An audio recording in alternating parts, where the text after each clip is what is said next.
Hey guys, Sandy here. Welcome back to my channel. Today we are scrap lifting Dana right here.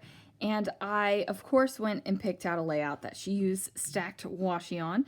Looks like she has some paint or something underneath and then the washi on top. And then she built her layout on top of that. So that is what I'm going to do. I have velveteen glazes in two colors, blueberry bushel and midnight indigo. I have a photograph of the story of the B-52 Stratofortress bombers. This is from Castle Air Museum. I have a whole album of things from this trip. I pulled out a couple just little die cuts out of my travel die cut stuff, some thickers, and some washi. So let's see what I can do. Alright guys, so I have my two colors of velveteen glaze and I'm using a plastic palette knife to just go ahead and spread the glaze on top of the paper. Now at first I was thinking I was going to have thin layers of glaze, but ultimately I ended up going a little bit thicker and made a bit of a mess. But that's okay. Velveteen glaze washes off, so you don't have to worry about that. Now, I am not worrying about my two colors getting intermingled while I'm playing with these because I do know that I'm going to use all of the velveteen glaze on this layout. I actually do put a little bit inside of an art journal just to cover up a mistake, a mess that I did, and I am not going to show you that. Basically, I'm just using this to cover it up. So my colors are kind of together, and I am making sure that there is a nice thick layer of the velveteen glaze on my layout. Now remember, velveteen glaze is, when it dries, it is a matte medium, so it will not be shiny. I do go ahead and start to dry it, and then I with my heat gun, and then I just let it dry on its own. There is a couple of big globby bits that are not completely dry, and I don't realize that until my finger actually gets inside of them.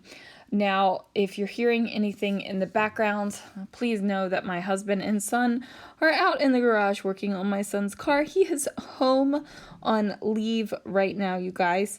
And every once in a while, that noise just comes through the video. They've been quiet out there for about an hour, so I thought it was going to be a great time to do voiceovers, but, you know, they started. Now, I do take a variety of washi tapes right here and go ahead and press them down onto my velveteen glaze. And then I have the photo of the B-52 Stratofortress story that I took at Castle Air Museum. I am going to layer this bad boy up on some black cardstock. It's just going to give some oomph to the photo so that it doesn't kind of blend into the background. I definitely want it to be a standout moment so that the background doesn't overtake your eye, because the background has a lot going for it. So I put it down with some Nouveau Deluxe adhesive, and then I'm going to go ahead and slide it over. I want this tag to be kind of tucked underneath of the photo, which is why I popped it up on, what is that stuff called? Fun foam. But I wanted you to be able to see some of the washi tape over here on the left-hand side as well. So now I have 3 layers of tags going on here, and these are all naked tag hold tags right now, but don't worry your pretty little heads. I am going to take care of that. So I had this wood veneer frame sitting out on my desk from a couple layouts ago because, you know, I was lazy and didn't put it away. And I'm using this white and silver twine, and I pull off way too much twine to do what I'm doing. I'm just wrapping this one side of the slide here, and as I am wrapping and moving the stuff, I go ahead and knock into the camera, and it goes whoop, and there we go. Now that little flower that you saw right there, Lana learned how to paper fold some flowers, and she made me some, so it's hanging over there on my tripod. In case you were wondering what that beautiful thing was. So I take the silver and white twine and I go ahead and cut 3 separate lengths, and I'm going to go ahead and tie them into a bow and glue them down into my tag holes, because no naked tag holes. Now, it just bothers me for some reason to see a naked tag hole, and if you want to know something that's really funky about this, I have tags that in older albums, older layouts that are naked. I have naked tags in my albums. So this naked tag hole thing must be a recent development. I'm not exactly sure when it hit, but I do know that naked tag holes drive me crazy right now. Now, could that change in the future? It might. Like, how you feel about stuff, that changes. You might love something and then you're like, I'm over it, and then love it again. That has happened to me with paper tearing. I loved it for a while, then I was like, no torn edges, kind of like no wire hangers, a la Mommy Dearest. But then, paper tearing, I'm tearing paper again. So your choices and your likes and dislikes can ebb and flow in your entire creative process. And I think that that's the beauty of art. Like, yes, our scrapbooks are art, you guys. It is a crafty art. Because things can change. So that makes me happy. Now, I was going to spell out Stratofortress with the big red letters here, but then I realized that it was not going to fit where I need it to. It just wasn't going to fit. So I decided to bring down the B-52 one more time, and then I was going to spell out Stratofortress with something else. So I am going to go find some sort of letter to use, not the ones that I had pulled out, because I really thought that this pop of red would be amazing with the striped red and white tag that I already have going on the layout.